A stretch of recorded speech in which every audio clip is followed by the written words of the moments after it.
Hey, what's happening, everyone? Good morning, and welcome to another Sunday morning live stream. This is going to be a super casual stream today.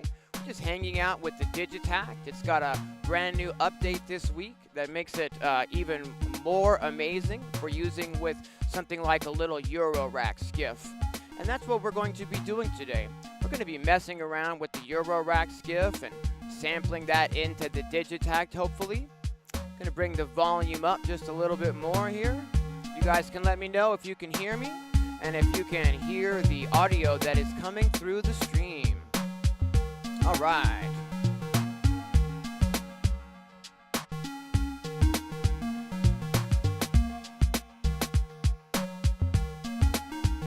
This is just a little groove that I've put together using the Digitakt and using this little Eurorack Skiff. The drums that we're hearing are coming out of the Digitakt at this time. And I just got a bass line over here coming from the Blue Lantern modules version of the Mutable Instruments Braids module. And also, we've got another Blue Lanterns modules version of the Mutable Instruments Braids module playing this lead sound here.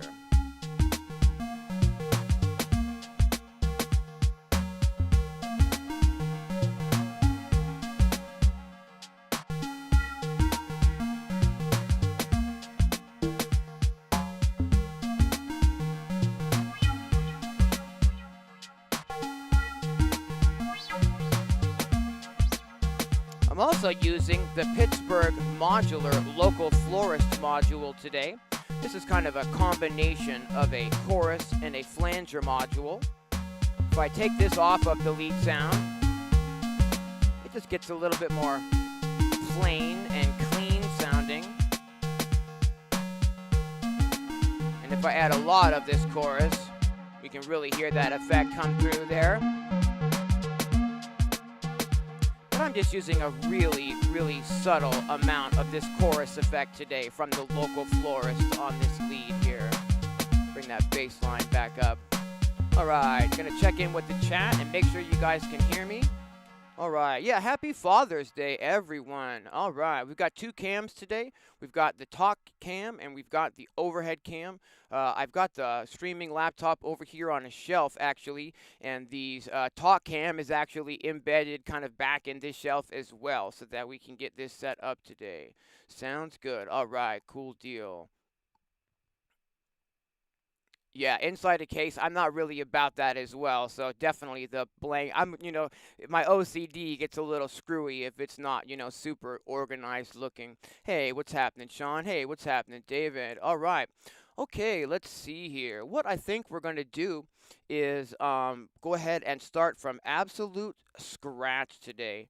We're going to just really casually hang out with the Skiff and with the Digitakt. I'm not specifically trying to go over like all of the new features of the new Digitakt update today. There's already been plenty of YouTubers who have put out videos on that. So what we're going to be doing is just, concentrating on sort of how this, how some of these new features, can really expand what we can do with the Digitakt. First and foremost, for this setup wouldn't even be possible without this update, because what I'm doing here is if we go to the external mixer page, we can now really customize how we're routing the internal inputs. And what I've done here is I've just taken a mono out here from one of these modules and routed it, I've routed the modules into a mixer per se, and I'm just taking a mono output from this mixer and I'm routing that into the left input of the Digitakt. I'm taking another mono output from this mixer and routing that into the right input of the Digitakt. And the new input screen allows us to either have two mono sources coming in or one stereo source coming in. So I've currently got it set up to have two mono sources coming in. We've also got the ability now to use the inbuilt effects on these sounds. So I've got the right channel, which is the lead channel. I've got lots of reverb from the Digitakt coming through on that sound. I've also got lots of the internal delay being used on that sound. So being able to route either a stereo signal or two mono signals into the Digitakt now and use the Digitakt's effects on those is a complete game changer. It also allows us to take the external inputs and combine those into the master compressor of the Digitakt. So all of the, the modules that we route in a session can be part of that sort of, global glue as well. Let me just check in with the chat real fast here. Hey, what's happening? HR Terror, thanks for tuning in. All right, good deal. So let's see here. What I'd like to do is maybe go ahead and start a brand new project inside of the Digitakt. So we're just going to go create new and get a brand new project. I'm not exactly sure what we should create today, so if you guys have any ideas or preferences in the chat as far as genre or tempo or just, stylistic, sorts of choices, please drop those in the chat. I want to start by just doing some random sampling of a few sounds out of the Braids module here, and we'll just sort of see how the session goes today. All right, let's see here. Right, we've got a brand new project. Okay, let me explain the skiff a tiny little bit now that we've got the cables out of it. How we're getting the Digitakt to talk to these modules is I'm using the Poly-End Poly2 module, which is a MIDI to CC converter module. It allows us to take an output from the Digitakt, and we can route that through a little adapter here to get this 5-pin MIDI directly into this module. So I'm sending MIDI from the Digitakt. We're getting it into the system via this module here, the Poly-End Poly2. Okay, this module allows us to send up to 8 pairs of gate and pitch information to any module in the system. So it's not necessarily maybe the best module to use for a small skiff with just a few modules, but definitely an awesome MIDI to CV module for like a larger system, which, as you know, for those of you who aren't familiar with my channel, I've got a larger system right here in the back, which is really convenient for using with, per se. But if you're just using a small skiff, a smaller and much less expensive MIDI to CV module might be the way to go. The next up here, I've just got a really small 2 HP LFO module, which is going to allow us to get just a tiny little bit of modulation involved today, perhaps. We've got the Blue Lanterns modules version of the Mutable Instruments Braids module. I've got 2 of those here. This is a module that has several different algorithms in it. We've got like saw waveforms, we've got fold algorithms, we've got sub basses, different synth presets, and different chord potential presets. We've got like a ring oscillator. We've got like wavetable oscillators in here. We've got all sorts of stuff. You can even get drum sounds out of this oscillator. You can see I'm just scrolling through the different algorithms here. There's lots of algorithms included in these modules, which makes them really, really handy to have in your system because you can use them for so many different things. For instance, you could use them for drums, you could use them for a bass, you could use them for a lead, you could use them for pads and chords, etc., which also makes them really fun to sample out of, and that's what we're going to be doing today. Next up, I've put in the Erica Synths Cymbals module, and this has got a crash cymbal and a ride cymbal, although I really think that they don't sound a whole lot like a crash and a ride, and I'm using this module more for just getting interesting type of rhythm, percussive type of sounds, and hopefully we'll be exploring that today. And then last up, we've got the Local Florist from Pittsburgh Modular, which is just sort of a combination chorus and flanger module.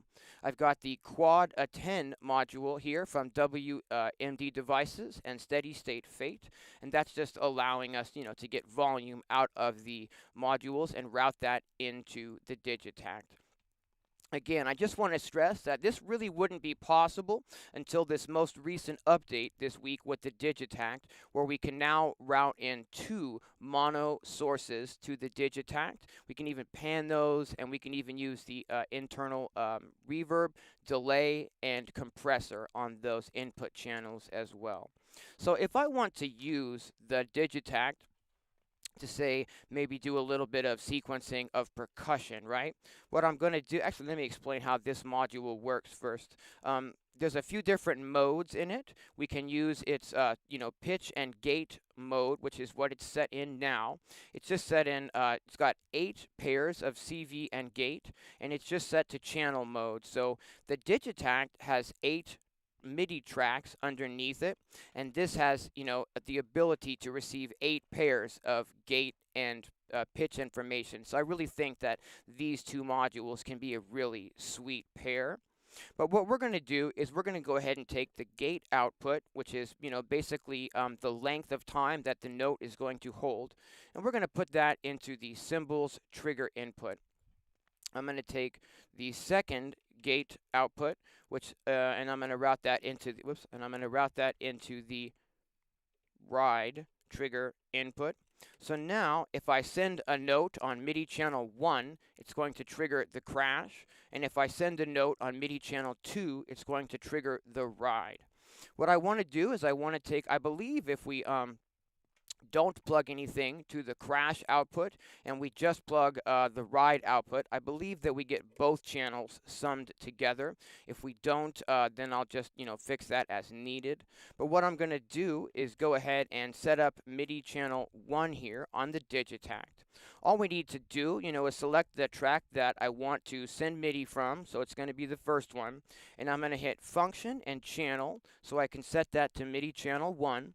I'm going to tap the second pad and do the same thing, but I'm going to put this to MIDI channel 2.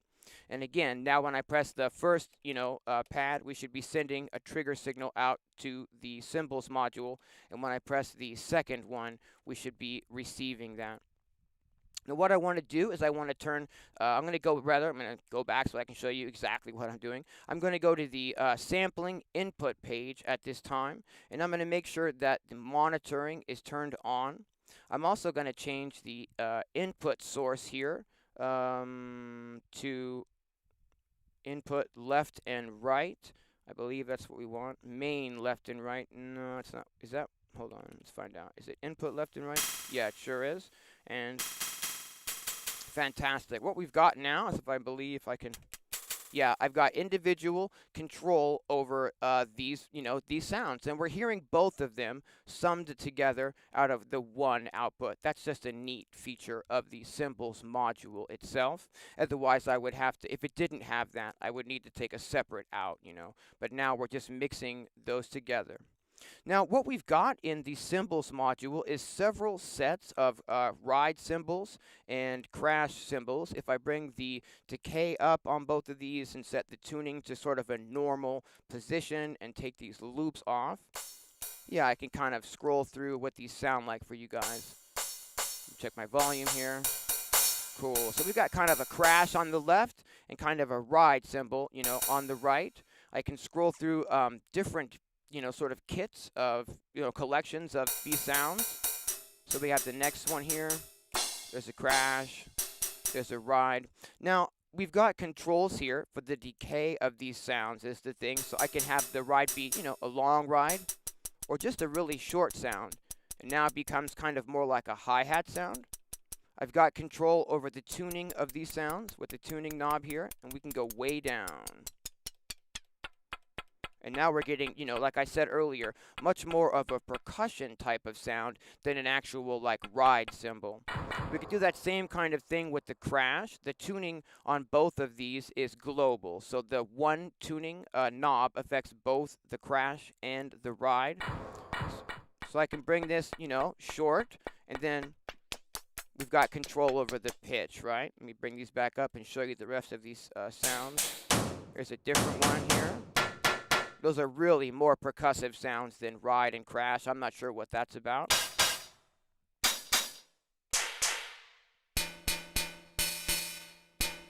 Okay, here's another one, but again, you know, we can change that decay, make it really short, or keep it long. So we've got a lot of, you know, adjustment we can do on these sounds. There's a loop point that I can activate as well on both the crash and the ride by turning this switch up, which kind of makes the sound trail out a little bit more evenly if I have it really long.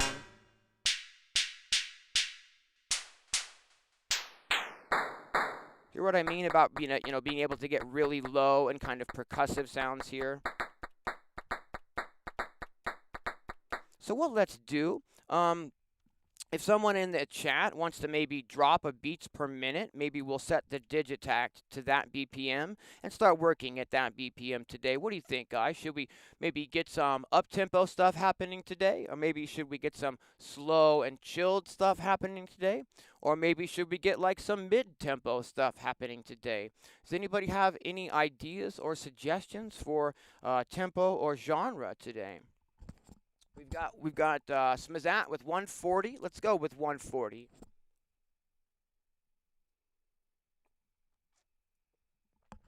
Okay, so here we go. We're going to set the Digitakt's main tempo over here to 140 BPM. Let's put just a tiny little bit of swing on just by default here. And let's see here. If I turn the metronome on and turn that up so we can hear it. Yeah, cool. Then we can just sort of tap in a pattern here. And maybe we could make this a 2-bar pattern by holding function and going to the page menu, making it a 32-step pattern instead of a 16-step pattern. That gives me sort of 2 bars of rhythm to write to, and 1, 2, 3, 4, 2, 2, 3, 4. Cool.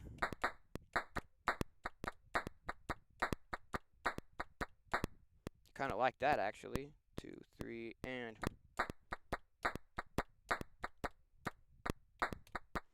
So now I'm using the Digitakt just to trigger, you know, the modular here. We're triggering the Cymbals module. You can actually see the LED lights start lighting up on the Cymbals module as they're being triggered. I'm not sure if that's coming through on the stream, but let's turn that metronome off. So we're just hearing the percussion sounds here. And let's make these shorter. I'm saying percussive, you know, it's really from the Cymbals module, but I'm really just using it more as a, you know, percussive module. See what happens when I move that tuning around? What maybe we could do would be to get a little bit of modulation happening on the tuning of that so that I'm not just sitting here, you know, playing with the knob. There's also something to be said, you know, for just playing with the knob and getting some sort of a, you know, rhythm that way as you're maybe recording or sampling a rhythm in. But what let's do is let's see if we can't utilize a little bit of this LFO here. I'm just going to take the main output of this LFO and I'm going to route that into the tuning control voltage input here on the Erica Synths cymbals. And we have attenuverters here at the bottom for how much this LFO should affect the tuning. And if I plug it into the decay, how much should that LFO affect the decay? Let's turn this right all the way up to maximum so we can really hear what the LFO is doing to the tuning of this sound. You hear how the pitch is sort of moving around now? And if I move the tuning up, it'll probably be a little bit more evident as well. Bring that volume up just a tad. Here we're getting a little bit of movement in the sound now.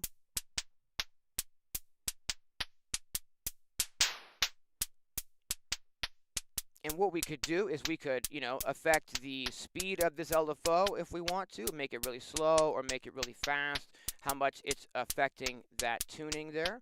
We can make it a little bit more subtle also. All right.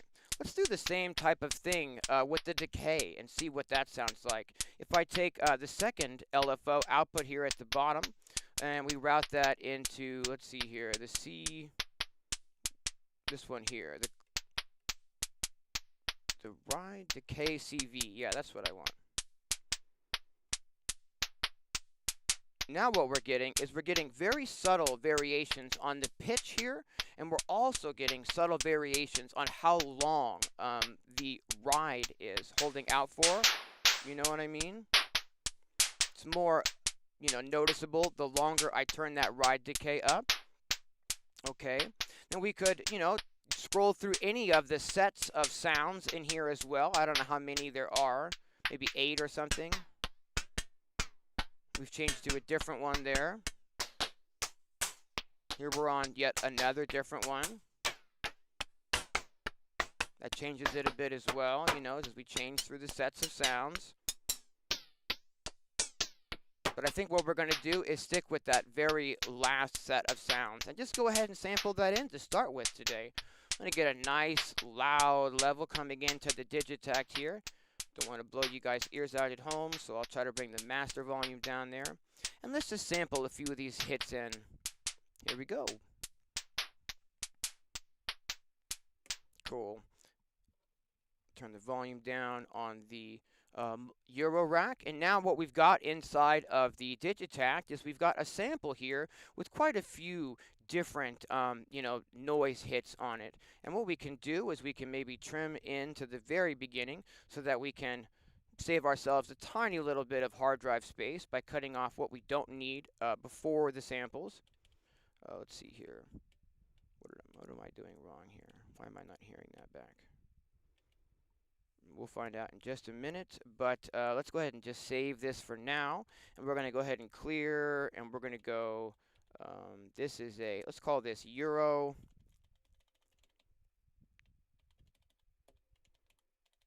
Noise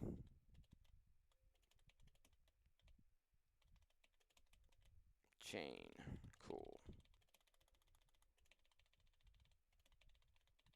Euro noise chain and save. All right, and let's go ahead and just assign that to a pad so that it embeds into the session. We can hit function and no and get rid of I'm not sure why we weren't hearing it in the sample menu. That might be something to do with the new system. I might have done something wrong, or there might be a bug, but we were supposed to be able to have heard it back right from that sampling page. Anyhow, if we want to, see the sample that we've recorded, we can just go into the second page of the source page, and we can see these hits here. Now, if we want to make it so that every time I hit the pad, it doesn't just, start playing through the notes, we can go to the amplitude page, and we can change the hold time here, right? Maybe to put this down to about 4. And now when I let go, it just, stops playing. What we can do is we can use the start point of the sample to start mixing these up and create our own rhythm inside of the Digitakt here. So let's see. Let's go ahead and start with just a 1-bar pattern for now. And get out of that page menu. And let's go into these MIDI notes that are currently triggering the Eurorack, and let's get rid of those. Let's also get a save on at this time. So if I go to project and save project as, we can scroll down to an empty slot here. Quite a few projects in this Digitakt. This is project 83, and we're going to go function clear, and let's just call this YT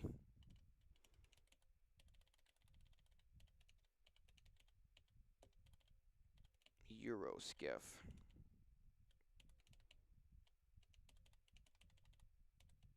Cool. YouTube Euro Skiff. All right, and now I can, just save at any time during the project. And I am a chronic oversaver, and I encourage you all to be chronic oversavers as well. You never know what's going to happen. Like, I don't know about you, but there's been times when I've been working for a couple hours, maybe had a tiny little bit of a power fluctuation, and that's enough to like click, cycle the power on the unit that I'm working on. And if you've ever lost a couple of hours of work, you know what I'm talking about, and that doesn't feel super great. So I definitely encourage you all to be chronic oversavers because I just hate to lose that work. I'm going to take 1 second here and check in with the chat, make sure I'm not missing anything. Hey, what's happening, Kristops? What's happening, Panda? What's happening, HR Terror? All right, hey, thanks for tuning in, Connor. All right, hey, Martin. What's up, Fade Man? How you doing, Andy? All right. Thanks for tuning in, everyone. I appreciate you hanging out with me. on these streams. Okay, so now we've got this saved. So at any time during the project, I can just go function and gear, and it's gonna, put up save all the patterns and the project settings, and we can just hit yes, and we can do that even as the Digitakt is playing, which is a really neat feature. Um, Okay, let's go ahead and start with the sound that we've now sampled in, which was that chain of hi-hats. I'm going to turn the volume on that track up just a little tiny bit here. Yeah, okay. Let me know how the volume is as we're starting to build this, guys. If I'm getting too loud or not loud enough on the volume, just let me know. But what let's do is let's go ahead and make a one-bar pattern, and let's just put in eighth notes, okay? And if I press play, we're just going to hear the same note each time. It's a big old loud, burly hat sound. Let's make this a little bit of a tighter hi-hat sound by bringing this hold time down. Yeah. Ooh, that's nice. Really tight hat there. Okay, fantastic. That's kind of our default setting there. And let's give that a little bit of reverb and delay as like a default as well. I'll go into the reverb page and we'll make this a bit of a longer reverb, and I'll adjust the frequency spectrum of this reverb as well. We'll do the same thing with the delay. I'm going to hit function and delay to go into the delay settings page. We'll make this a ping pong delay. We'll adjust the width up a little bit so it's got some stereo width, and we'll adjust the feedback up on this as well just a little bit so that it's got a little bit more, feedback in that echo. Or delay, we're going to adjust the frequency spectrum and cut off any low frequencies from being affected by that delay as well. All right, let's give some less reverb. Just trying to put this bit of a start here into its own sonic space. And what we're going to do is now we're going to open up the recording page where these steps have been, these triggers rather, have been placed on the individual steps. And if I want to affect like just one of these, all I have to do is press it and hold it and go to any page inside the Digitakt I want. I'm going to go to the second page of the source, of the source page, and I'm going to change the start time. And I'm going to arbitrarily just start picking different hi-hat sounds to happen on some of these triggers, right? Let's make this little one over here. Not sure why that seems to be a glitch. See, it's playing, but I'm not hearing it, and we should definitely be able to hear that. So there might be a bug in their new system with recording and playback or something, because I don't think we're doing anything wrong. If I press play, it just starts going, So I think we're set up correctly. And when I hold the step and hit yes, we should hear that playback. We're seeing it play back, but we're not hearing it. So I'm not exactly sure what that's about. And hopefully Electron will look into that. Let's see if we can't get this right on that one there. So what I've done is I've just kind of assigned a few of those different sounds that are on this same track to happen on some different steps that we've placed these triggers on.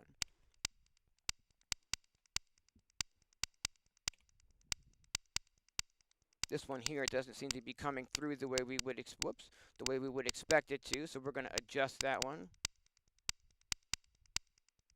Maybe choose a different sound to have it trigger. Why isn't this louder? Come on. There we go. But I still want a different one. The other ones aren't coming through for me. Ooh, that's it. I'm just trying to create an interesting rhythm. And what I find is, and I'm not just trying to focus on the rhythm, but I'm trying to focus on the pitch of these sounds as well. That's one of the reasons why we did that modulation as we sampled the sounds in, to get a little bit of different length on the sounds and a little bit of different pitch variation as well. So now we've almost, if you listen really close, we almost have a melodic sort of groove going to this rhythmic element. All right, that's exactly what I want. All right, that's sounding pretty cool. Let's go ahead and save at this time. And let's think about something else that we can sample from the Eurorack. Let's see about trying to sample a kick drum. It just happens to be on the kick drum algorithm here. Whoops, and I've changed that. It happens to be on the kick drum algorithm here. And let's see if we can't sample ourselves a kick drum to use today. I'm going to take the first gate output. Again, the gate is the time of how long the note is going to hold. We're just using triggers today. We're not like holding extended notes out. I'm not going to need to tell the module like to go up and down in pitch or anything. We're just going to need to trigger it. So I'm not going to route rather anything from the pitch to the module here. This just needs to go into the gate. So we make sure that our gate output is going into the gate input, not the volt per octave input there. Now we're just going to take the output here and we're going to route that into our mixer so that I can get the volume back into the Digitakt. And we're going to make sure we can hear this by making sure that we're armed, and we are. And let's see, but we're not hearing that coming through. Why is that? Yes, monitor. It's so weird. Let's see here. G. I just want to go.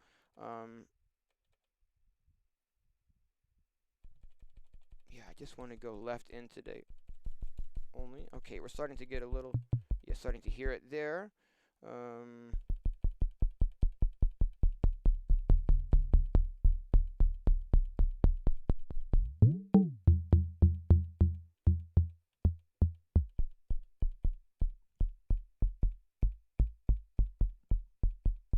Just trying to adjust the pitch of that sound.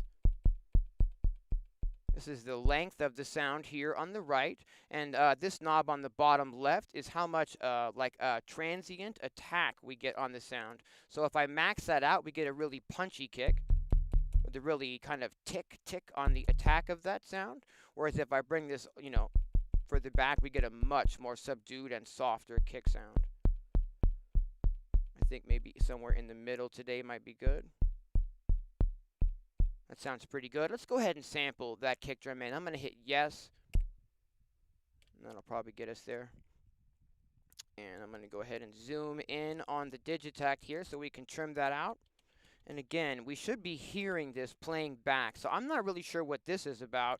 We should be hearing and seeing that kick right now, yeah, function and yes to preview. I mean, there's definitely something not quite right here in this update. I haven't seen anybody have problems with that yet, but hopefully whatever this is that's causing it not to allow me to hear the sample back as I am recording it, that's certainly something that they are going to need to look at. If anyone in the chat by any chance has any idea like what's up with that, please let me know, because that's definitely gonna thwart the smoothness of this stream today. Okay, but nonetheless, we've got that kick sampled and we want to go ahead and save it. So we're going to go ahead and give it a name. Let's call this this is the Braids module. So let's call this the Braids. Whoops. Let's just call this the Braids Kick 01. Cool. And we'll save that. And we're going to go ahead and it gives us the option to just put it directly onto one of the 8 sample tracks inside of the Digitakt. We're just going to put it on track 1. And then we'll get rid of the sample that, the original recording here that we no longer need since we've trimmed it and saved it. We can just go function and no to get rid of that. And now I'm back to being able to hear that kick drum on the pad. Boy, that is really strange and frustrating that there's that sort of weird bug happening in this update, and that I didn't notice it until right in the middle of a live stream. All right. Okay, let me just check in with the chat real fast. Hey, what's happening, Tony? Thanks for tuning in. All right. Cool deal. Let's see what we've got here. Bring this up just a little bit more. Maybe a little bit of overdrive on this kick. And maybe mess with the tuning. I think the original pitch is just fine, maybe. Let's see here. Alright, this is an interesting little something we've got started here. Let's go ahead and see what we can do here.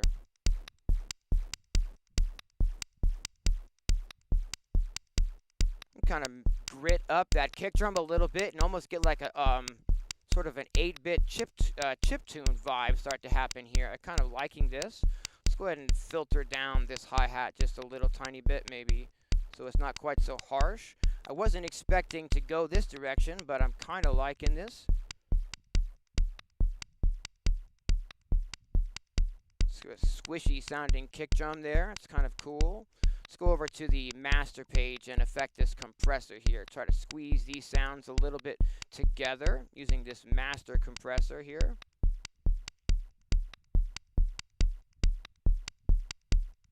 That sounds pretty good. Let's go ahead and turn the hats down some more. Maybe bring some more reverb up on those. Ooh, this is starting to be a little bit interesting. All right. Checking what level I'm sending out to you guys. Looks like it might need to be a little bit louder, so I'm going to see if I can't turn up that level that I'm sending out. Just let me know if it gets too loud or if we're not loud enough. Whoops, sorry about that. Turn this volume down as I pull these cables out of the Eurorack. Okay. Let's see here. What should we do? Let's see about let's take the gate and let's route that into the gate of our first Braids module, and let's take the pitch and let's do the same so that we are getting gate and pitch to this module here. Let's take the output and run that directly into the mixer here so we can send this level to the Digitakt.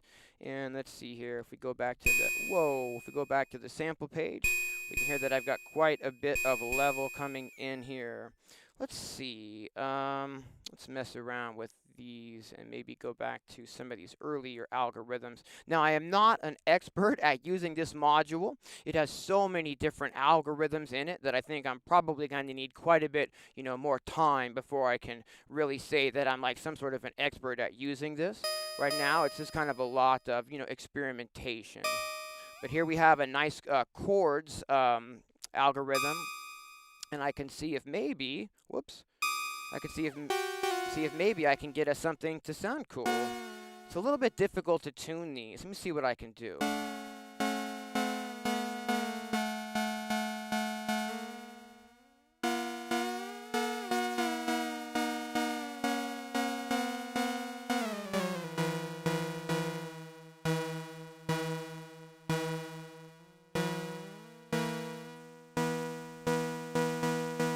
That sounds like a chord to me right there. It's like a major chord maybe.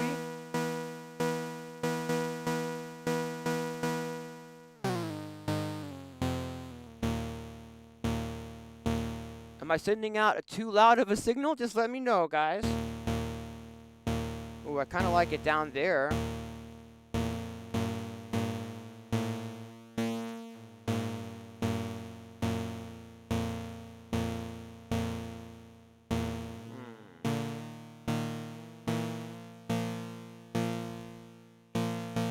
Maybe too much octave in that one.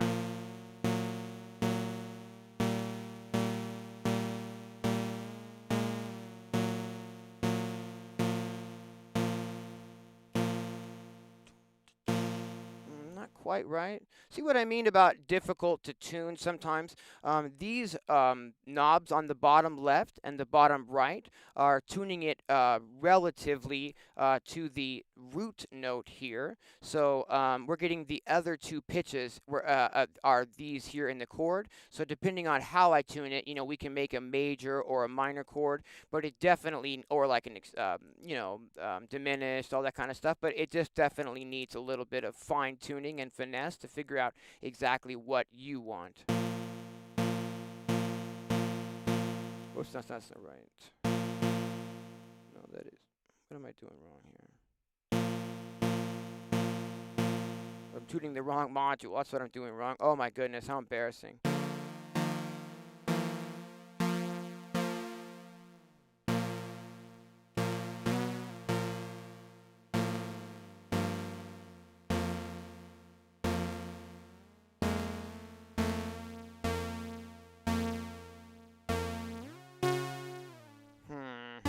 Come on.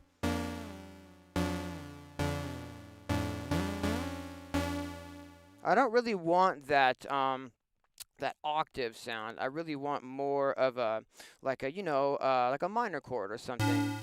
There's another chord algorithm here.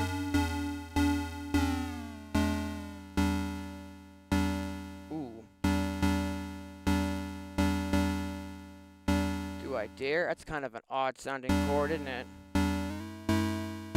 Ooh, but that one's maybe a little bit more juicy. So for the purposes of the live stream and not to take, forever fiddling around with the module, we're going to go ahead and sample that right in. I'm going to hit yes. Just hit a nice chord there, hit yes again, and there we have that chord sample.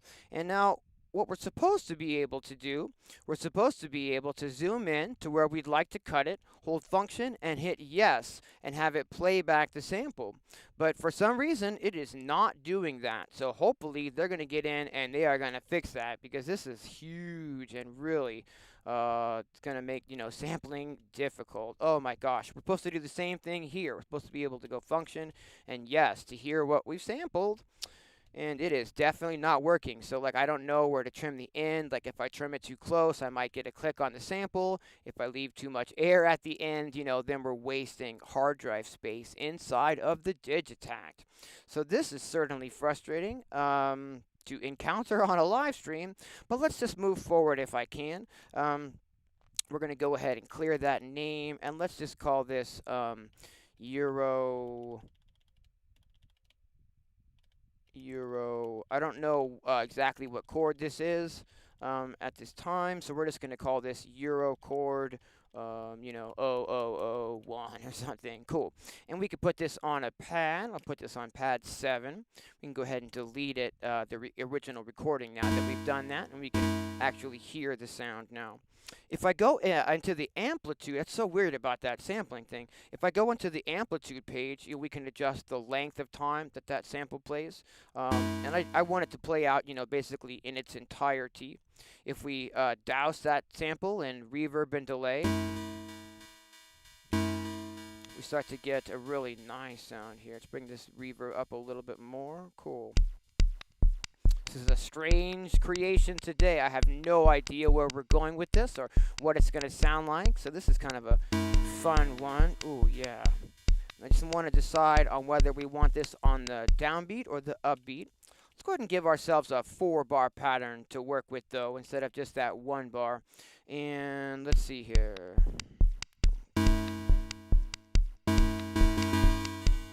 Oh, because I'm triggering this at the same time as well. Okay, no worries. We can take that off. Where is that? There. And cool. All right. No, we're still triggering it? Why is that? Oh, because it's probably the... Let's see here. This one here. Yeah. Okay. Whoops. One more still. There it is. All right, let's save at this time. Cool. All right. Okay, so we've got that on track 7. Let's see here.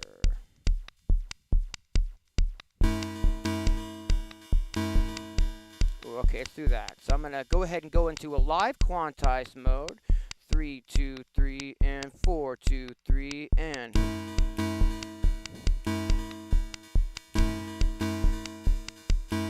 Just a really simple kind of chord part here. And what let's do is start filtering that chord, shall we? Start filtering it down, give it a little bit of resonance, maybe put some envelope on it, and shorten that envelope. More envelope here, yeah. Making it more of a stab sound.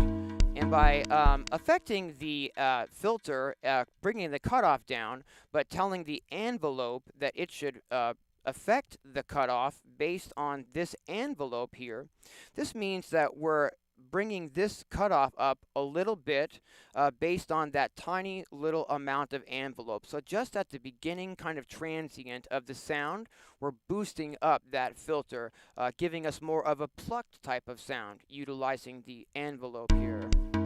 Yeah. We could really accentuate that by bringing it up even higher and making the envelope decay even less. Cool. Let's bring the volume on that stab down just a touch. Awesome.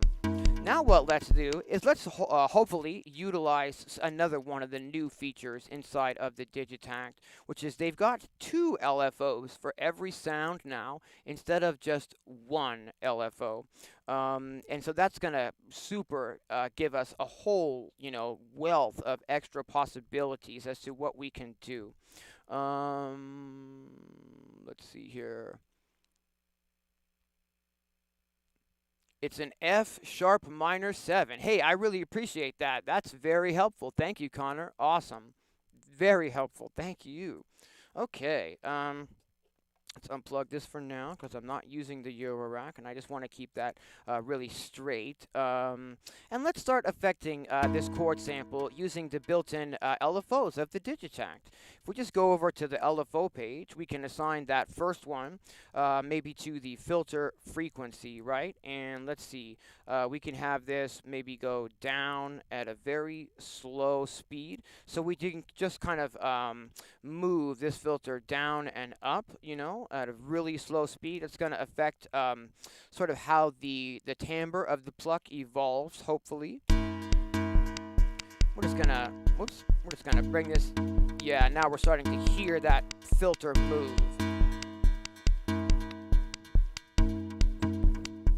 Ooh, this is starting to sound really nice. I'm gonna move it slower, so it's a lot more, slow. And we're also gonna make it go down a little further so that it brings that cutoff. Yeah, further still, and slower still. All right.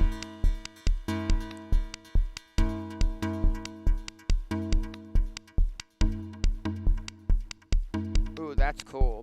Okay, we're gonna go ahead and I think we're gonna turn the kick drum up in volume here and turn this pad sound down in volume. And also maybe make it a little bit more dramatic with a little bit more resonance. Yeah, and save at this time.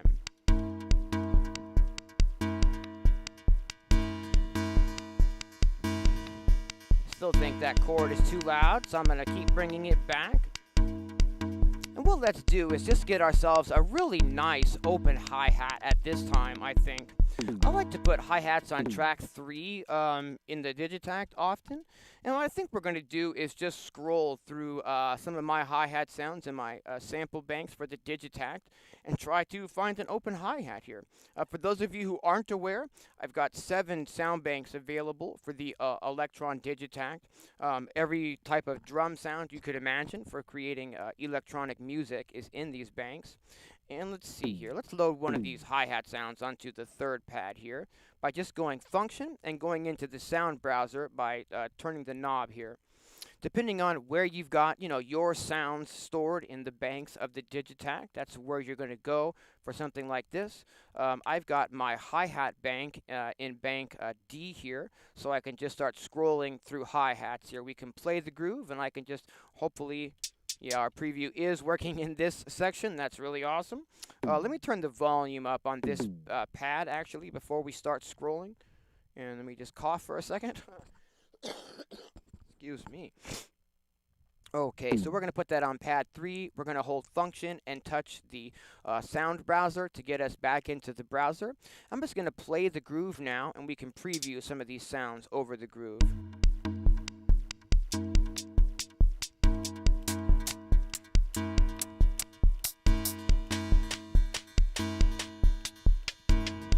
What I really want, though, is an open hat, and I believe I've got these at the end of the hats. Absolutely.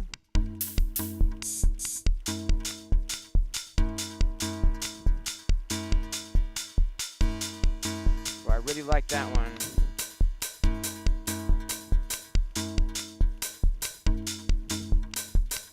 Okay, I like both of those, actually. Dirk and Digits, but let's go with this one, I think.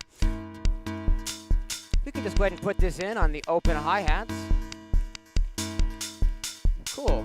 Bring that level down. Maybe we can give this a little bit of reverb and delay as well. One of the things that I like to do is kind of really overdo these so that I can really hear what it's doing to the sound. Cool. And then I can sort of tame that where I want it in the mix. I don't want to drown this sound out with reverb. Yeah, and I'm going to bring it back still. I'm also going to start feeding some delay here. We're going to do the same thing. We're going to give it too much so we can really hear what the delay is doing to that sound. Okay, it's really providing a, backbeat rhythm, which is what I want, but I want it to be subtle. So we're going to bring that way back. A little more. All right, and bring the whole volume on that new open hat back in the mix. Fantastic. For those of you who aren't real familiar with my channel, I like to keep let me turn this down just a little bit so I'm not yelling so much. I like to keep a window open in Ableton with visualizer plugins so I can kind of get a visual representation of what I'm creating here. I'm using the tonal balance control from iZotope and also just the FabFilter Pro Q3 plugin so that I can get a visual on the frequencies that we're putting together today. Turn this volume back up here for us. Okay, what I think we've got, based on what the visualizer is telling me at least, is I think I'm pushing a little bit too much sub-frequencies on that kick drum. So what we're going to do is see if we can't fix that at this time. Yeah, absolutely. It's just a tiny little bit too much sub-frequencies. So we're going to go ahead and we are going to go into the filter page on that kick drum here. And this is something new as well. Now we have 2 pages on the filter screen. So if I go to page 2, whoops, come on there, we can change the bass and the width of this filter as well. And I can start bringing up, some of those low frequencies if I want. And what I want to do is just bring off the tiniest little bit of these, just the tiniest little bit of sub-frequencies on just this sound. Let's see here. We're going to go back to the first page. We're going to put that to a high-pass filter, and we're just going to roll that up a little tiny bit just to get rid of those. There we go. Just trying to get rid of some of those super, super low frequencies. Probably going to need to bring the volume up on that kick drum now. Yeah, here we go. Let's see here. These hi-hats are a little bit clacky, the ones that we sampled out of the Cymbals module here from Erica Synths. So I'm going to see if I can't make those a little bit more pleasing and a little bit less kind of clacky. Maybe we'll adjust the amplitude attack on those.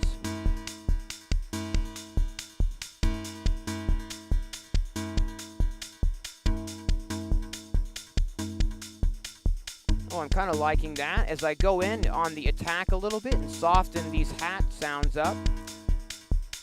Starting to sound a little bit more like chilled shakers as opposed to hats. I think we can filter that down just a little bit more as well, so that our open hat is sitting on top of these sounds and not necessarily trying to compete with them quite as much.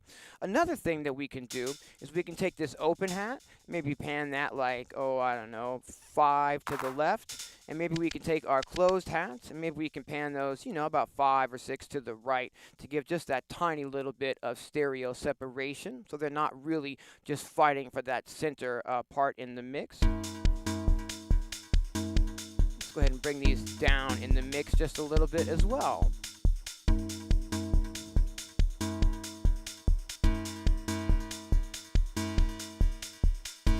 Alright, give me 1 second to let my dog out of the studio and go outside. Hang on 1 second, guys.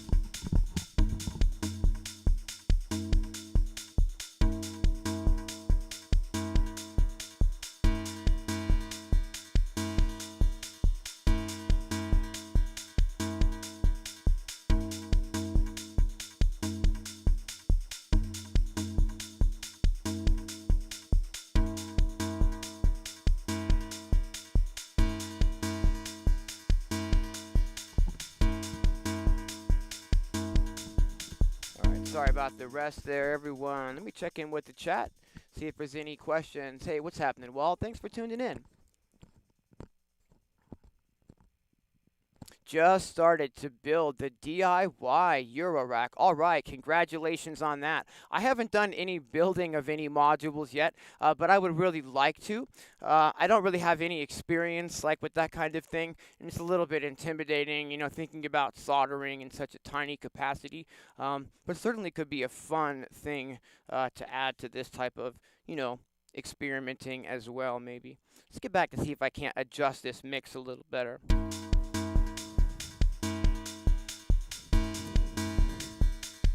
What I really want, I think, is I'd like the kick drum to be a little more kind of punchy. So I'm going to overdrive the kick drum a little bit more. I'm going to go back to the master compressor page as well.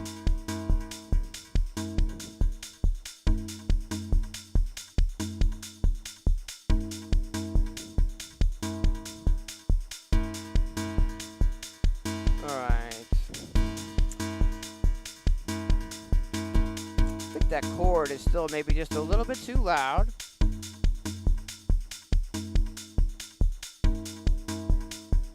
And maybe what we need is a little bit more reverb in this mix overall.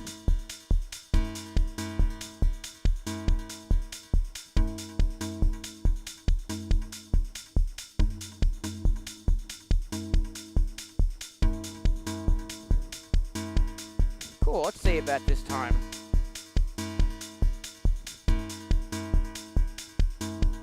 Yeah, that chord is still so loud though. Let's bring that chord back a little in the mix again. Sometimes I have a hard time mixing when I'm only on headphones in here, but I think that's a pretty decent start. All right, let's see if we can't find something that we can use for a bass and get it in tune with what we've got so far. We've got a suggestion of F sharp minor 7 for what key that chord is. And let me just see what, I have a plugin here that I'm using actually inside of Ableton. It's called Mixed in Key. I wonder what this thinks that chord is. It thinks it's F sharp minor 7. So everybody, big round of applause to Rabid Bat in the chat, and I definitely appreciate that. All right. So what let's do then is let's see. Let's just take the output of the second Braids module here, and let's just route that into the Digitakt. Let's go to the sampling page, and let's see here. If we, I want to make sure rather that the VCA is on inside of this module, and it is. Great. These modules, one of the things that makes them so awesome, the Braids modules, is that they have a built-in envelope so that we can have, you know, a short, tight, plucky sound, or we can have a really, you know, long, sustained sound without needing an external set of modules, like an external envelope generator or an external VCA. That's right, built in. So that really saves, you know, some money there. What let's do is, let's go down to some of these earlier algorithms, like the fold algorithm I like for bass quite often. And so let's see here. If we take an output here from the gate and we route that into the gate of that module, and then we take an output from the pitch and we route that into the volt per octave of this module, and then we just route, you know, the output of this module into our mixer so we can get that into the Digitakt. I'm keeping this really simple today. I don't even have any filters or a lot of big modulation sources or complicated things. We're just doing this in a really simple and fun way today. So yeah, currently, if I, you know, press this note over here, we're now triggering this module over here. We've got tuning of this module here, right? So we can get like a low type of sound. We can adjust the pitch, not pitch rather, but like the timbre of that sound.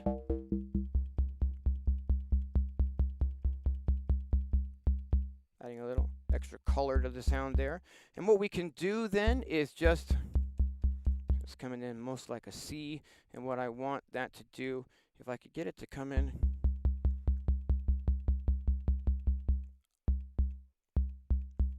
know if we can see from here, but what I've got over here in Ableton is I'm just running a little tiny tuner plugin so that when I, hit the note, I can see over here that I'm actually triggering the note of a C, and here we can make, here we can go back into the menu of the Braids module, and we can go into the decay. As long as that VCA is turned on, the length here, this is the decay length, so how long the sound is going to ring out. We can make it a longer. In fact, I think let's maybe do that, get a longer note of it. That sounds maybe 14 in the length. And yeah, just making sure that when I hit this note, that it is triggering a really dead on C. Cool. Let's go ahead and record this in. I'm going to hit yes. Whoops, nope. Let that play out there.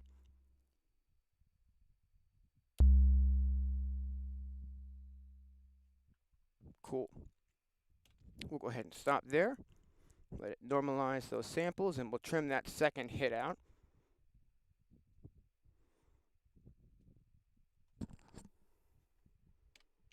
Yeah, we still have no control over hearing that back. I'm sure that's just a bug that got through in the update or something, and that they're going to fix it, but it's not working.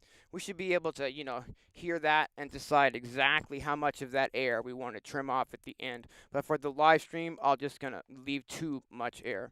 We're going to go ahead and save it at this time. We'll clear that out, and this is a C, and this is a Braids.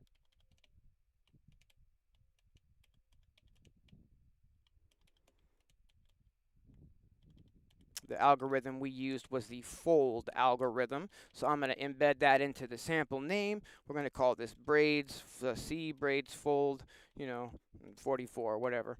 Cool. And now we can put that bass onto one of the pads. We don't have anything on pad 8, so I'll put it there. And then we'll hold function and no to get rid of that, little bit of recording. Now we can actually hear that bass coming through. Maybe make a little softer attack on it. And see how we're doing in the mix here. Actually, maybe we want to set it so that it triggers on the note we want by default. Let's see here.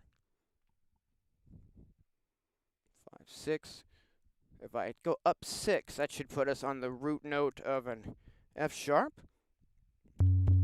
Maybe go down 6 instead. Ooh. Oh, that's like a huge subby kind of bass down there. I'm going to go ahead and just put this in here. 2, 3, and...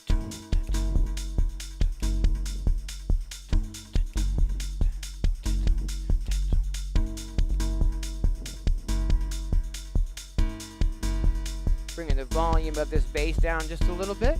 Checking out our master compressor section and making sure that we're not, squeezing the mix too hard now that I've added that bass. That looks pretty good already. And maybe just a little bit of overdrive on that bass, just a little bit, like really subtle. Also want to bring the volume up on the actual sample and then bring the track volume down. That's going to help the noise floor of our mix be super low. Maybe also, whoops.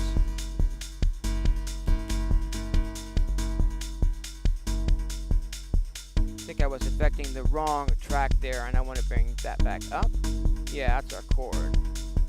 And there's our bass, so let's just bring that down a little. And I want to filter the top of that bass down just a tiny little bit as well, so that there's not like competition in those super, super high frequencies with like our hats or that chord. I'm also going to tuck that bass down just a tiny bit more into the mix. And it's also sort of competing for the low end with this kick drum here. And what I'm going to do is on this bass sound, we're going to go into the new second page of the filter so that I can adjust the bass frequency up a little bit on this and remove just some of the extra low, super subby low frequencies from this. This is a bonus because we only had, one filter page previously, and now we can, if I roll this all the way up, we can get rid of all the lows. So it's a completely new level of being able to shape the sounds. Cool. And let's hear that in the mix.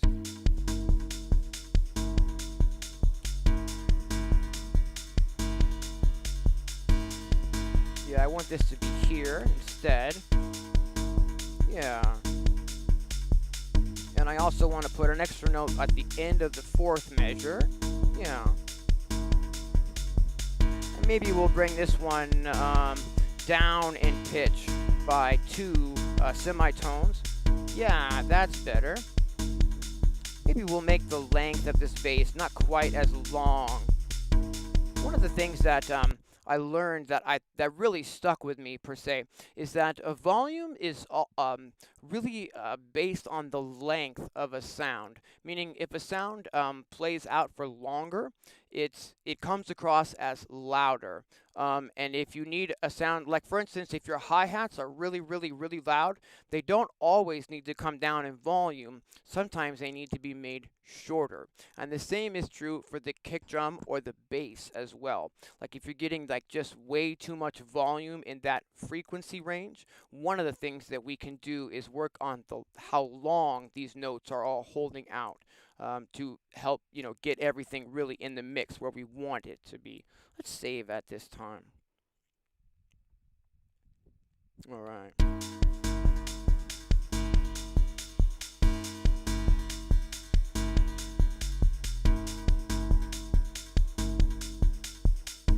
Sounding pretty cool, but I think we have some room for some frequency content in sort of like the mid-range, not more low content. So we're not looking for more kick drums or more bass type of sounds, but maybe another melodic element might be really nice here. Let me turn the volume down just a little. I have, let's see here, we have an empty pad on number 6. Let's turn the volume up on that pad. And I have a bank in here of a bunch of chord samples. There's a good chance that I've got one in F sharp minor or F sharp minor 7.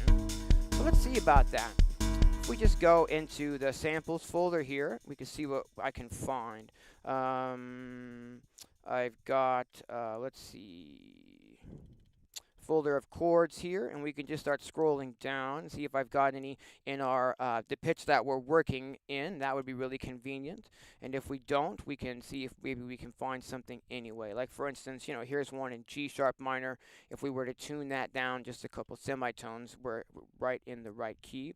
But let's see if I've got any in here that are in our key. Yeah, we've got some F sharp minor 7 and stuff like that right here. I'm just going to play the groove and see if any of these extra chords that I've got on the hard drive might just slot into our groove, and we'll load them. Let's find out. See, the preview is working here as I hold function and hit yes. That's interesting.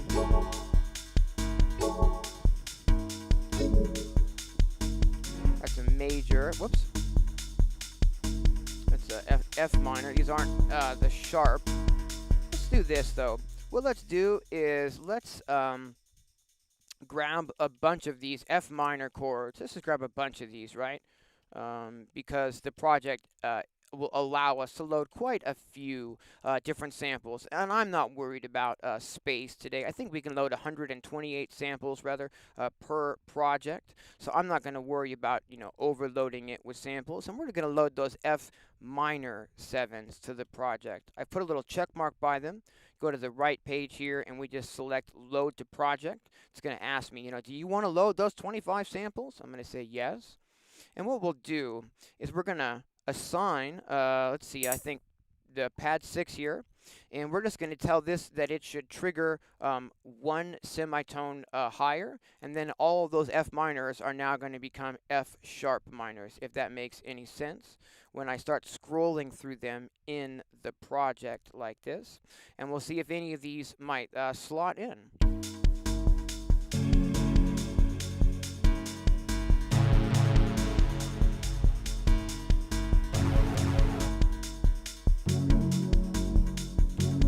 That number 4 isn't half bad.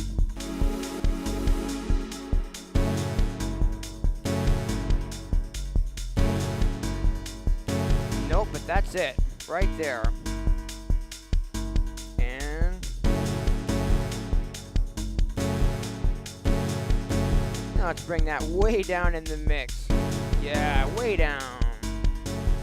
Cool. And let's utilize that second page of the filter right off the jump and remove some of the low frequency content from that new sound by hitting filter twice and removing some of that content from the left side of the filter here. There.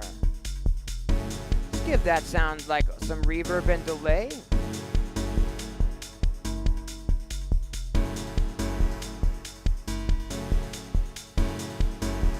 Ooh, I really like the way that that is sounding. Let's bring that sound back in the mix a little.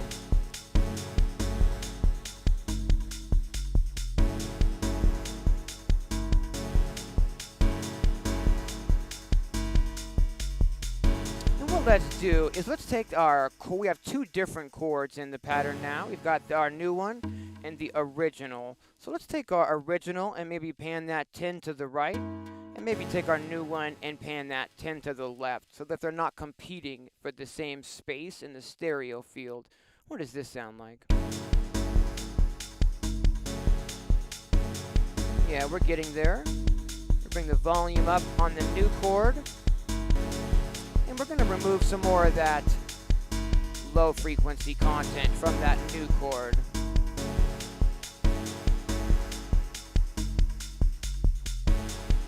Ooh, yeah.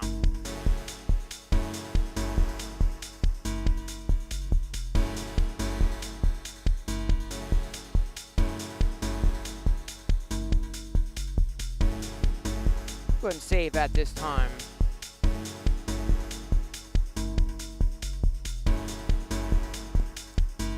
I really like to have a little bit more rhythm that I can bring in certain sections of the groove to make it feel like maybe we're picking up momentum or whatnot. And let's see if we can create something like that by maybe getting us another ride pattern or something coming out of the Erica Synths Cymbals module. Let's see. Sorry about that. If I just take the output from the ride output, again, it's going to combine both the crash and the ride into that one output. I think we're just going to be using the ride at this time, though. We're going to take the gate output from the poly in poly 2, and we're going to plug that into the ride trigger input. Again, the gate is just how long a note is playing, and the cymbals module isn't expecting us to hold down notes for any length of time. It's just expecting a little trigger. So whenever I send that out here from our first MIDI track, we'll be able to get that going. Yeah, and there we go. What we can do now is we can, let's see, bring that decay up on the ride and affect that tuning on the ride, and maybe scroll through, these different ride samples and see if I can get something that might sound decent with the mix we've got going. Let's go ahead and play the groove and see what happens.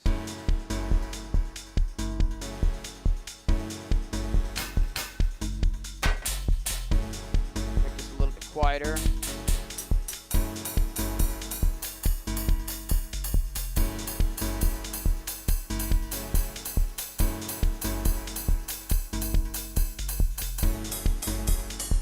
Just messing with the tuning here to see where it fits best in our mix here.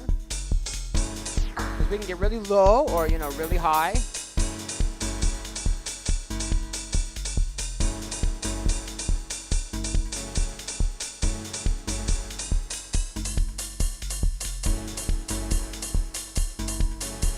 Go ahead and sample it there for now, and we'll just hit yes to sample. We'll just trigger that in, and we'll hit yes to stop. And now we've sampled that ride in from the Braids, from the Erica Synths Cymbals module. And I am just gonna try to keep zooming in here to the very beginning of that sound. And again, this is where it seems to be giving us that anomaly today with the function yes for preview not functioning. So we're just going to do that arbitrarily. We're going to scroll way into that sample, and we're going to trim, hopefully not too much off, but we can't hear it, so I don't know. Oh my God, they need to fix that. Okay, let's go ahead and save this. We're going to go function and clear to get rid of the little recording name there. And let's just call this ES, because it's Erica Synths. You know, we're going to call this ride. Whoops, ride. And let's call it like 01 or something. Cool. And now we could put this on a pad. We haven't assigned anything to pad 4 yet, so let's put it on pad 4. Now if I go function and, no, function and no, it clears that sample out that we recorded. And we can exit the sample menu and have that ride in our mix. If we go to the filter page, we can go to that second filter page and get rid of some low frequency content from this sound right off the jump. You know, filter that down a little bit or up a little bit, as you, whichever way you prefer there. And we're going to make the length on that sound a little bit longer as well. We're going to bring the volume up on the sound itself and bring the volume down on the actual track. This is going to help our noise floor not be too loud inside of the Digitakt. We're going to go ahead and just hit play.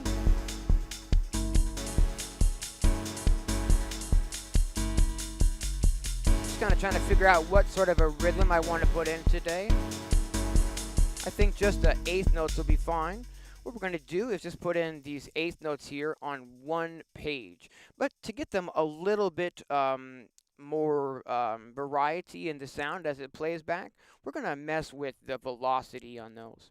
So if we go over to the trigger page and I take every other ride and I bring the velocity up on that to maybe 120 instead of 100, now we're getting a more of a dun-da, dun-da, dun-da, instead of just a really even, you know,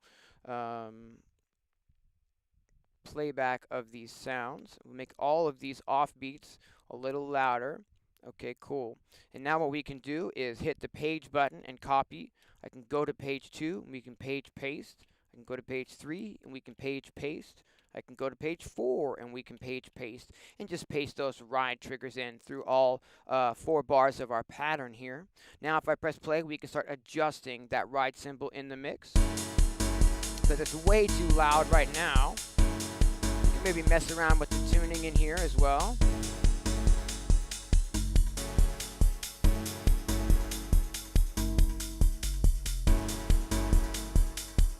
Kind of like that. Give this ride some reverb and delay, just a tiny bit. And let's also, I think we'll just sort of really gently filter off the very highest frequencies from that ride. Yeah. Let's also pan that ride, maybe like, I don't know, 9 to the left to give it a little bit more space in the stereo field. Then let's bring it down in the mix even more, so that it sits behind the hi-hats and doesn't try to compete with those hi-hats as much. Yeah, that's sounding a lot better, and let's save at this time. It's been a while since I've checked in with the chat, so I'm going to turn our volume down here, and I'm going to check in with the chat. Thanks for hanging out with me, everyone. All right.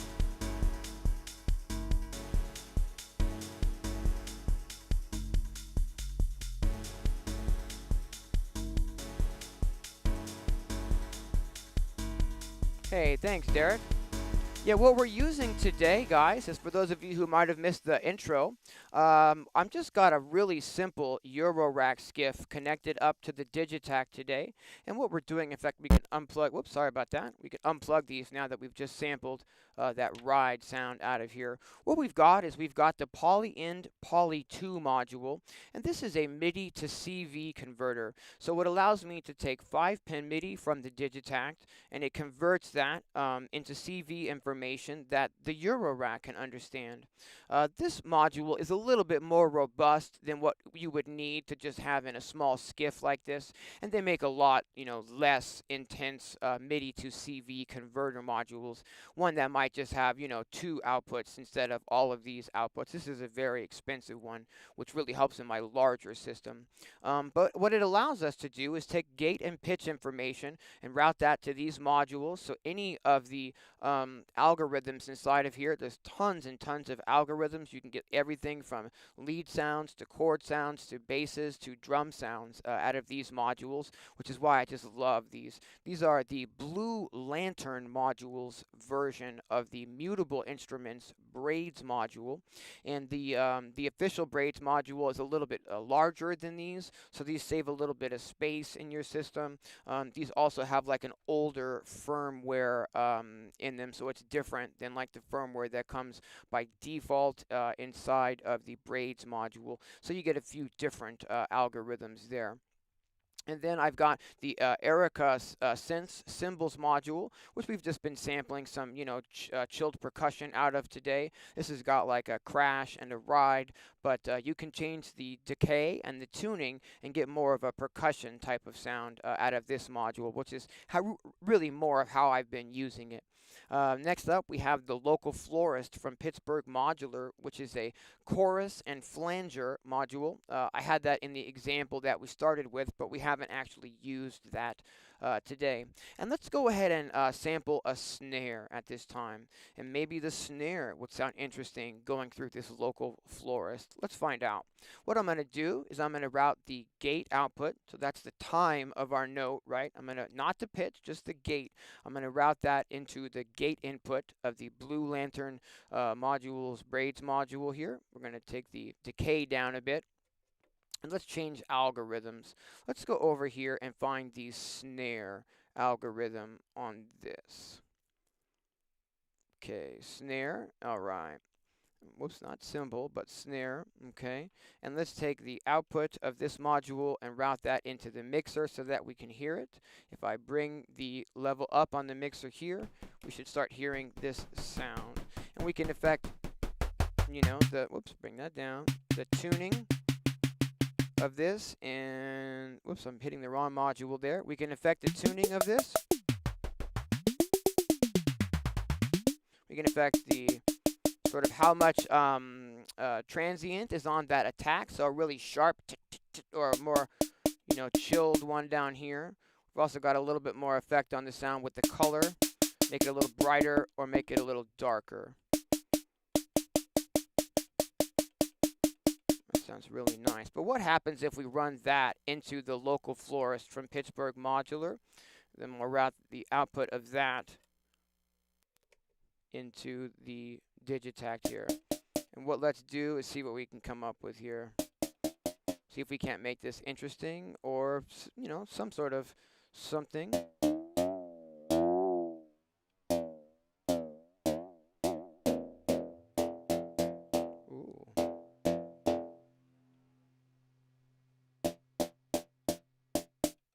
So here we have it without it, just that typical 808 snare sound.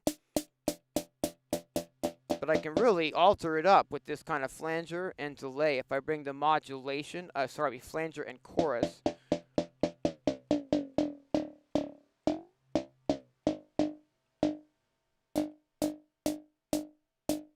Get quite a bit of a different sound there. I really like the way that sounds. Try to keep the noise floor on that down just a tiny little bit, and by bringing the dry wet, yeah, let's go ahead and sample that into the Digitakt, shall we? Cool. Let's go yes to start the sampling. Let's hit that sample and let's hit stop. There we've got the little sound here that we can actually get a visual on, except that we're not able to preview it for some reason. Hope they'll fix that. And, of course, they're going to fix that, but it just means we have to download and install more updates. And there's only so many hours in the day, I mean, I've got 2 Digitakts, so I've updated 4 times in the last 2 weeks, because the week previous we had yet another update to the Digitakt that allowed us to do some backup changes. So I updated both of my units then a couple days ago we get another update, so I updated both of my Digitakts then. Now we've got bugs in the new update, so I'll be updating both those Digitakts yet again. It is what it is. Okay, let's go ahead and save this at this time. I really wish we could hear it though, so that I would know how much of that air to trim off the end. Well, we're going to go ahead and save this. I'm going to go function and clear. And let's just call this, that was the Braids snare. So let's call this Braids. Oops, let's go back and label that correctly. Braids dash, where's that S? S N R. There, fine. Snare, and just give it a weird name so that I know I won't, accidentally duplicate that name. We can assign it to a pad now, and I know we haven't put anything on pad 2, so we'll go ahead and put it there. We're going to now hit function and no to clear out the recorded sample there. And then we should have our snare drum here, our freaky little affected snare with that weird little sort of flangey chorus sound coming onto that from the Pittsburgh module local florist. All right, we were able to use that in the mix after all. That's cool. And let's go ahead and see what we can do with that sound, shall we? First off, it's not really gelling because the pitch of it isn't quite right. So what let's do is see if we can't get that a little bit more like in the mix. I'm gonna put up the the overdrive a little bit. Yeah, and let's mess with the pitch here.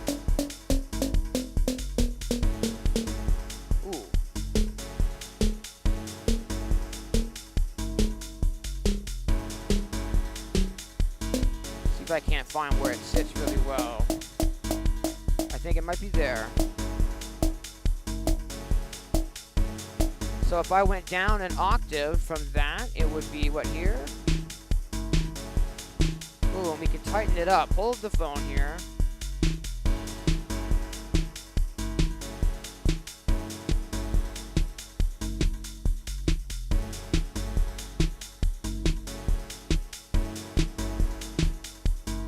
Put this in on the snare so that I'm not having to tap it each time. We can really hear the effect of that chorus coming through here. What I'd like to do is use the second page of the filter to remove some more of the low frequency content from this sound. Yeah, and maybe make it a little shorter still.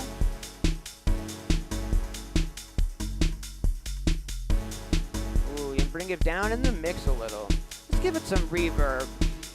Yeah, too much to start so we really know what the reverb is doing to the sound. And some delay. Again, way too much to start with so we can really hear what it's doing. Yeah, maybe just the tiniest bit of reverb on that sound. That's still too much, I think. Let's see. I mean delay. Too much delay. I just want the delay to kind of help add a little bit of texture in the background here. Yeah, let's go ahead and save at this time.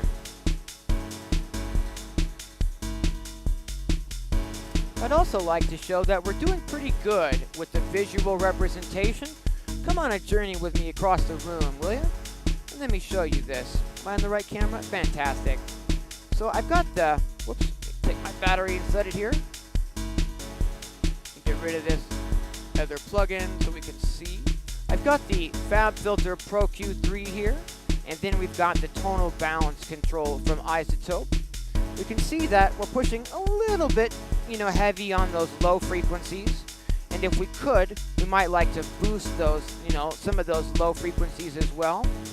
Got a tiny little bit more mid-frequency than I would really like, but all in all, we're doing pretty darn good.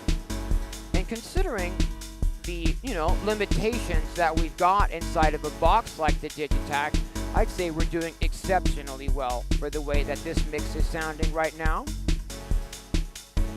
All right.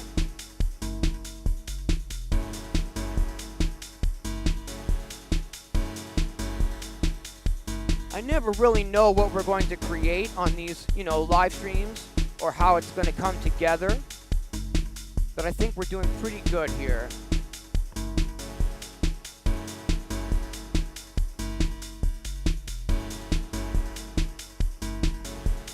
I think maybe our snare drum might be a little loud still. I'm going to go ahead and tuck that back in the mix. Yeah, quite a bit there. Something else, let's see here. We've got our kick drum on pad 1, a snare on pad 2. We've got our hats on pad 3. I want to remind you with the hats that we, with these hats, where is that? Is it on pad 5? Yeah, pad 5. I want to remind you we've got our open hat here. We've got a ride here that we sampled. And then on this pad here, we've got those hats that we sampled at the very beginning that I'm pulling different little, affected modulated hits from. Here we've got like our big chord. We've got our high chord that we sampled out of the Braids module. Then over here, we've got this super low bass sound. So we currently have a sound on all 8 of the pads at this time. Not bad. Maybe not the best groove, in the history of ever.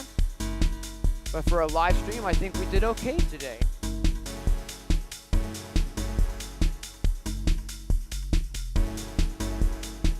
Hey, Derek. So far, the only bug that we're really having today is seeming to be a preview bug in the Digitakt. There are 2 different ways that we're supposed to be able to preview the sample. One, right after we're recording the sample, when we're trimming it, I'm supposed to be able to hold yes, function and yes, and preview it, and it's not playing back during the sampling procedure. So that's like a game killer right there. There was another screen as well, which I was just trying to put in the individual steps that I wanted to affect, and it used to be so you could hold the step down and press the yes button to hear that step, and that seems to be broken as well. So those 2 things are the only anomalies that I've encountered in the update so far, and hopefully they're going to get those fixed right away, because that's like huge. I mean, it's a sampling drum machine. We need to be able to sample properly into it, so we are going to hope that they get right on that. Let's see here. I don't think we need to make this a super long one today. What I really wanted to show you guys is how the new update to the Digitakt allows us, to use both of these inputs at the same time, so that I was able to, in the groove that we, started with as an example, I was able to have a bass line coming from one of these modules in real time being heard in the Digitakt, and a lead sound coming from one of these modules in real time, which we were able, to route in on their own individual mono channels to the Digitakt, and use the Digitakt's internal reverb, delay, and compression on that as well. Super, super fantastic. Let's see if we can't do that same type of thing now then. Let's take the gate output, which again is the length of the note, and let's route that into the gate input here of our first Braids module. Let's take the pitch output, which is, the pitch of the note. We're going to route that into the 1 volt per octave input here. We're just going to take the output now and route that into this little mixer I've got on the side so that we can hear this sound playing back. We're going to maybe change what algorithm. Ooh, that's kind of a nice sound right there.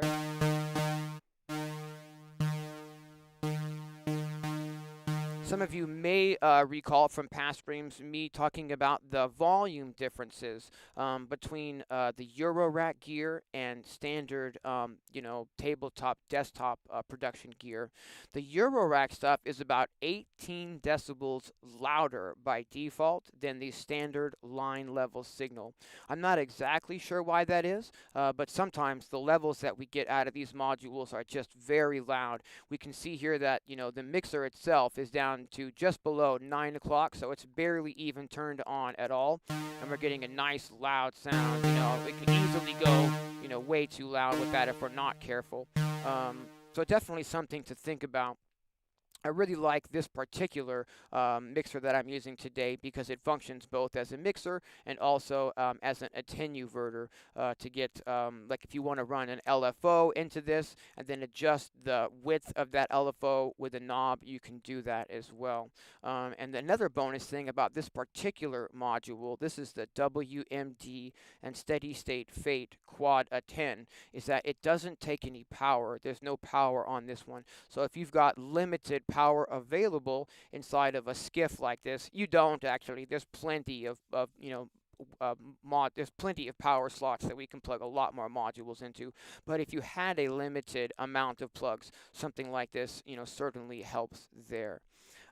Okay, so cool. So what we can do now you can hear that we're affecting, the gate of the note, which is, how long it holds. If I wanted to have more control over that, I would go in here and we would turn the internal VCA off, okay? And then we would need to run that through an actual envelope inside of, you would need an envelope generator module and a VCA for that as well.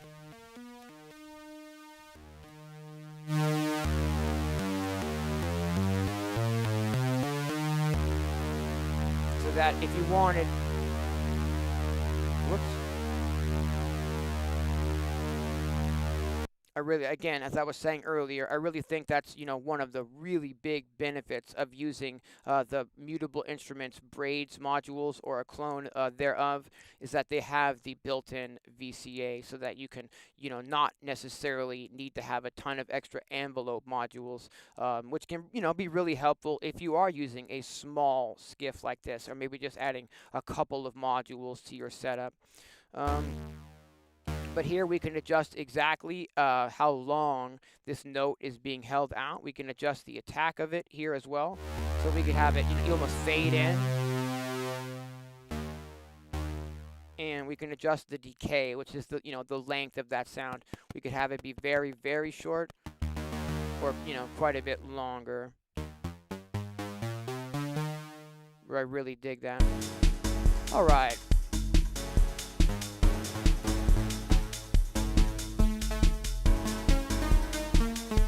Difficult for me to sort of play in key sometimes on the little chromatic scale they have here. It's only just 1 octave, and it does not stick to any sort of scale mode, so you can, definitely hit, the wrong notes per se.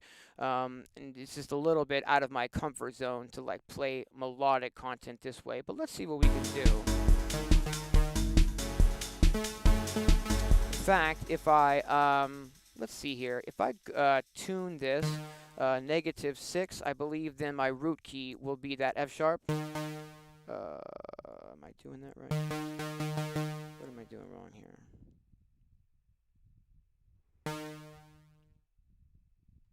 I'm not sure.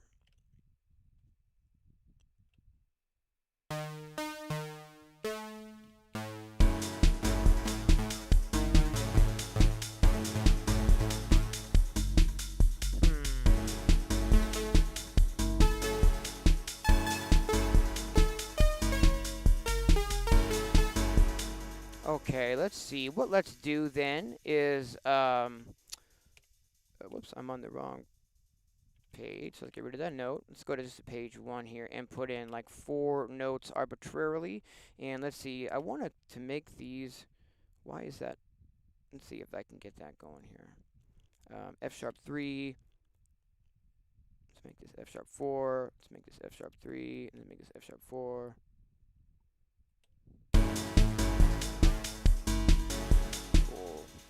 That seems to be affecting the notes, so let's go ahead and let's see here. F sharp 3. Trying to do this all in my head on a live stream is not super easy. 1, 2, 3, and then let's go F sharp 4. Let's go like I can't think all of a sudden. 1, 2, yeah, and then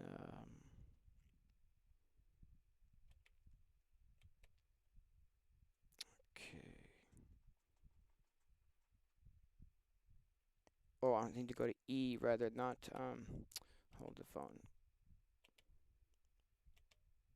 Yeah, I did. Okay, cool. And let's do that one more time here. Whoops. Let me mute some of these other tracks here.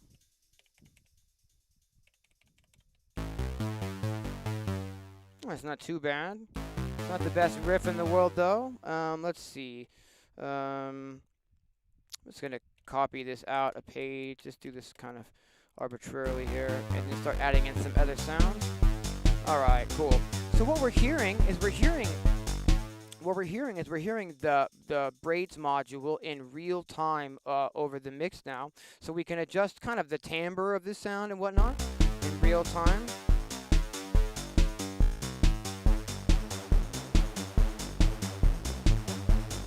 Ooh.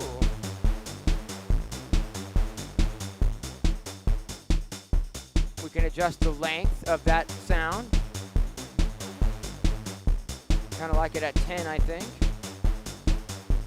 And maybe the octave needs to go up on this is the thing. So let's do that. Let's take each of these up an octave. Let's make this F sharp 4 instead, and let's make this F sharp 5 instead. I'm bringing each of the notes up one octave here manually. So that's E3. Let's make this E4. That's F sharp 4. Let's make this a F sharp 5. This is a F sharp 4. Let's make this an F sharp 5. This is a E4. Let's make this an E5.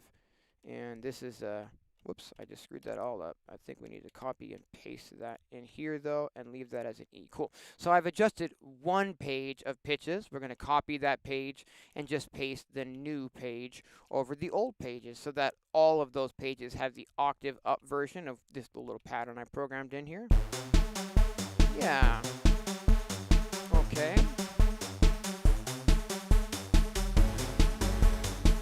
Not super in key, is it? Not really.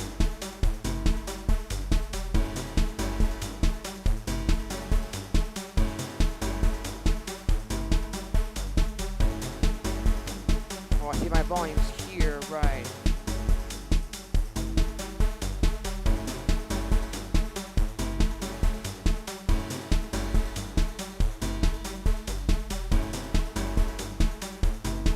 What happens if I try to go up an octave in the module itself? I've got a page here in the module where I can change the octave that this is playing, and sometimes we can find that that's helpful.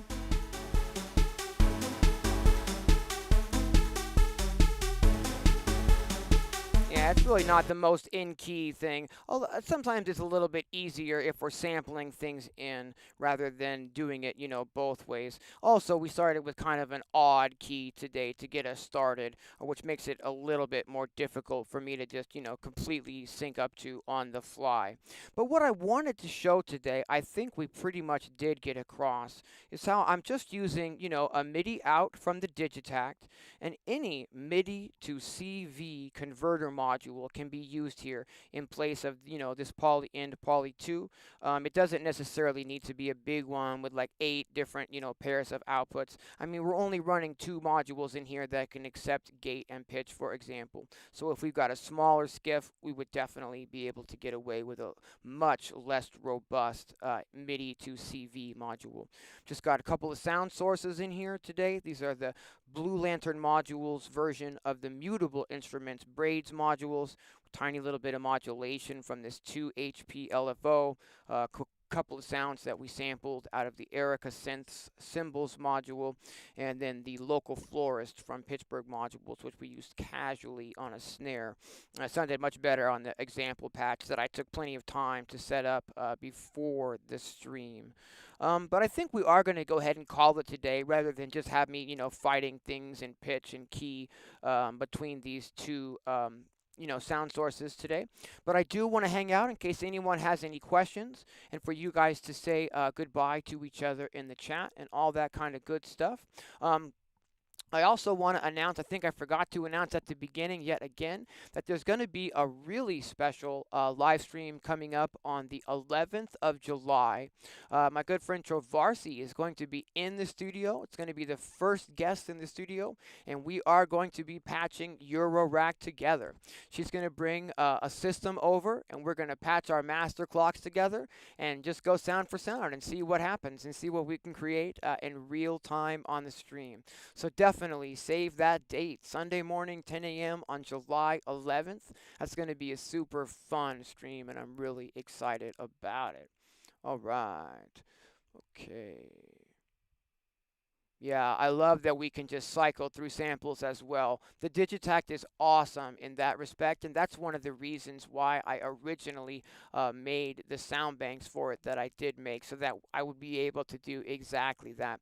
The Digitakt itself actually comes with surprisingly little sound content because it is a sampler, and they really expect you to want to put your own content in there. So when I first started writing with the Digitakt, I was actually like frustrated because I wasn't able to just do exactly, that, just scroll through sounds and see what fits in there. But now that I've got my packs in there, I can just scroll through like 128 snare drums. You're going to find one that works, right? 128 hi-hats. There's going to be something in there that fits. You know what I mean? Hey, thanks very much, Panda. I appreciate you guys tuning in. Right on, definitely. We usually go a little bit longer on these streams, but I definitely don't just want to sit here and fight the tuning and stuff. This is some stuff that I, take. I would say the tuning, in fact, is probably the most time-consuming element for me personally so far with Eurorack. You can definitely get things, in key and then pitch with each other, but a lot of time, the devil's in the details, and I don't need to sit here for like 20 minutes struggling. But I will, let you guys know that sometimes it takes, 20 minutes of struggling to get the pitch exactly where you want it for whatever groove you're working on. Sure, absolutely. Okay, good deal. So unless there are any other questions, we are going to call it. I think we can unpatch this because it wasn't really gelling so much with what we had created. We just created a simple little groove today. We did a little bit of sampling from the Eurorack, and then we pulled in a couple of sounds from my sound banks as well. And that's sort of what I want to get across. My passion for the Digitakt stems with just how easy it is to use in tons of different environments and how immediate it is to use. We just sample into it and start going just like that. Obviously, if you're sampling just from a synthesizer or something, it's going to be really easy to keep everything in pitch. But the Eurorack stuff certainly brings that extra pitch challenge to the table. Here's what we did create today. Again, maybe not the best groove in the world, but definitely something to get the workflow point across.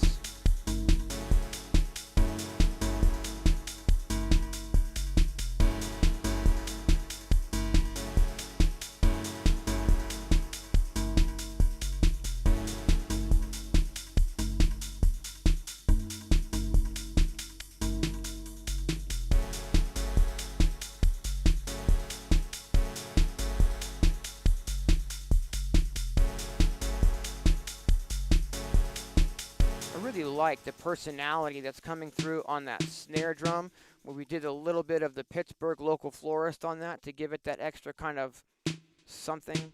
It's got that brr, brr at the end. If we bring the length up on that, it really comes through, in a certain, in the right kind of beat, maybe with less reverb and delay, that kind of a sound could really...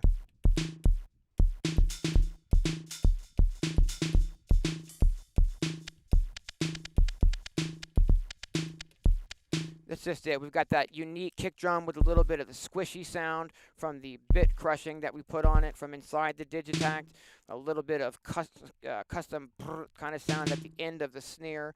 Those little things really go a long way, to make your sounds sound a little bit more, unique.